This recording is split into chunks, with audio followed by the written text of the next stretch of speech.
Everybody, Peter Zeihan here, coming to you from central Colorado, about 12,500 feet, just below a fairly sizable snowfield on a mountain I was climbing. I figured this moment was the best time I could think of to talk about the Arctic. A lot of you have written in and wondering if we're on the verge of a new era of exploration and exploitation and development. Can't rule it out, but a couple things to keep in mind. Number one, the Arctic is, for the most part, completely unpopulated. And so even if you have a wonderful mineral resource, you then have to go into tundra in order to build roads or ports or airstrips. Tundra is not great land to deal with. In the summer, it tends to turn into a full-on swamp. So if you're going to have a town, it has to be elevated. And if you're going to have a road, it has to be on a raised berm that stretches hundreds, if not thousands, of miles, which is why most of the remote places in Russia and Canada for mining aren't on the road network. You basically fly in, and then the place is just a frozen version of hell in the winter. If you want to do offshore, you're not just dealing with ice, you're dealing with moving sea ice, which means that most of what you have to do has to be under the ice, and yet it still has to be pumped back to the shore where it can be stored until the ice melts in the summer. So now you also need storage. So your cost for development for facilities up there is very high. The maintenance cost is extreme, and you're not going to be able to have a regular income stream because you can only ship out seasonally.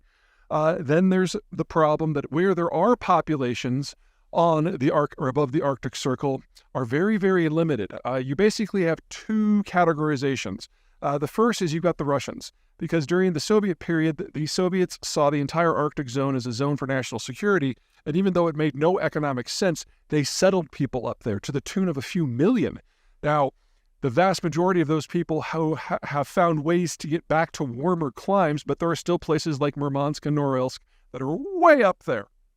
The thing is, no one is going to sink the capital and technology that is necessary to develop the Russian Arctic.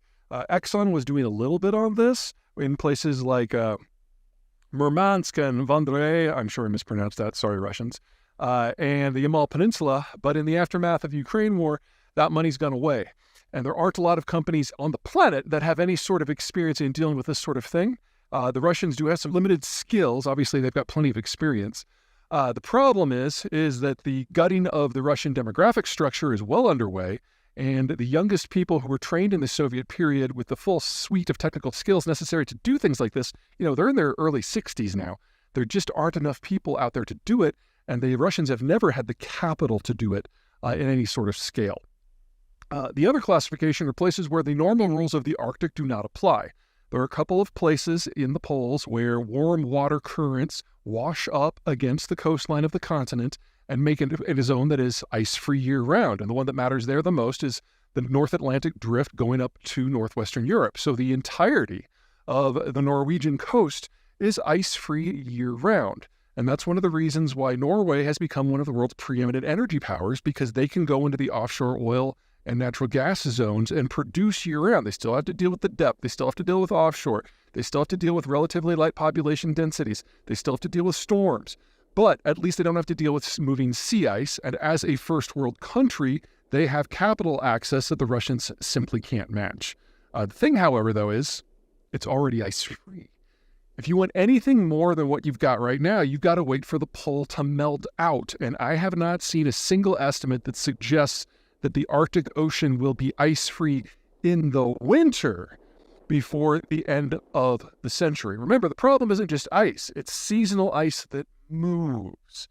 And then the other issue is if you're not after resources, you might be after transport. The idea that you can ship things from Europe to East Asia back and forth much more easily than you can going the southern route through Suez or around Africa and India. Well, technically there might be something to that, but again, seasonal sea ice, you have to wait for the place to be ice-free. Otherwise, all the aids to navigation have to be redropped and recharted every single season. So again, seasonal route. And even if you're relying on an icebreaker, that icebreaker is going to be Russian. And in the current environment, there aren't a lot of people who want to rely upon the Russians for safety in times when there's distress, because for several thousand miles of empty trackless ocean and ice, there is no one else you can call. Finally, if you're going to do this, you're connecting East Asia, the most rapidly aging part of the planet, with Western Europe, which is the second most rapidly aging part of the planet.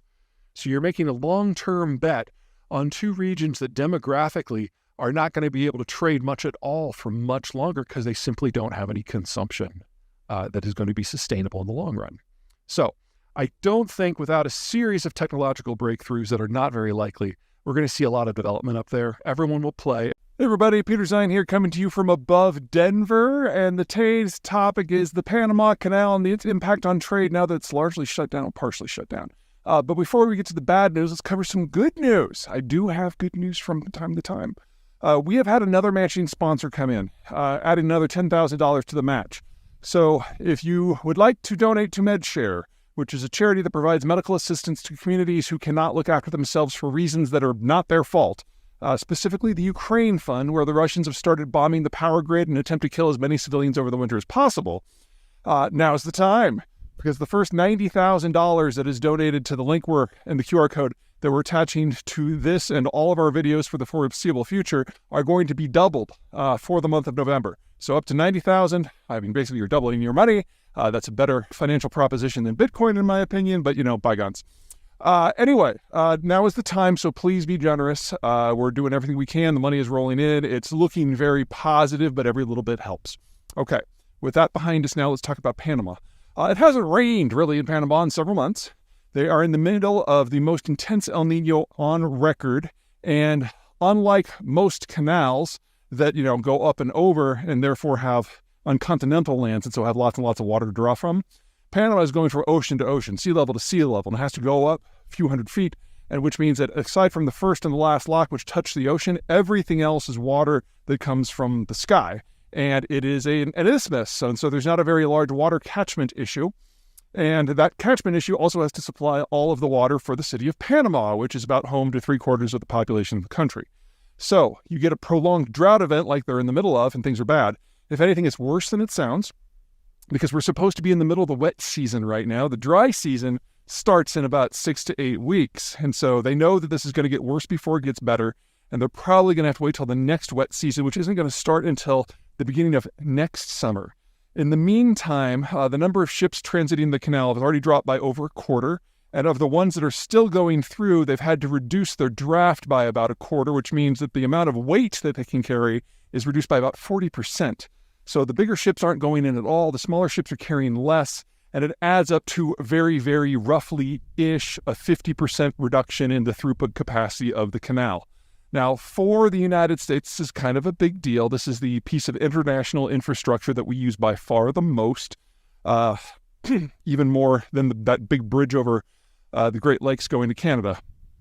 About 6% of global trade transits the canal. Most of that trade is from the United States, very heavy in the commodities space, energy and especially foodstuffs, going from the Mississippi and the East Coast into Panama and then across the Pacific. The alternate route is a few thousand miles longer. It crosses the Atlantic into the Mediterranean through Suez, around India, and then up to East Asia. Much more expensive route, takes a couple weeks extra.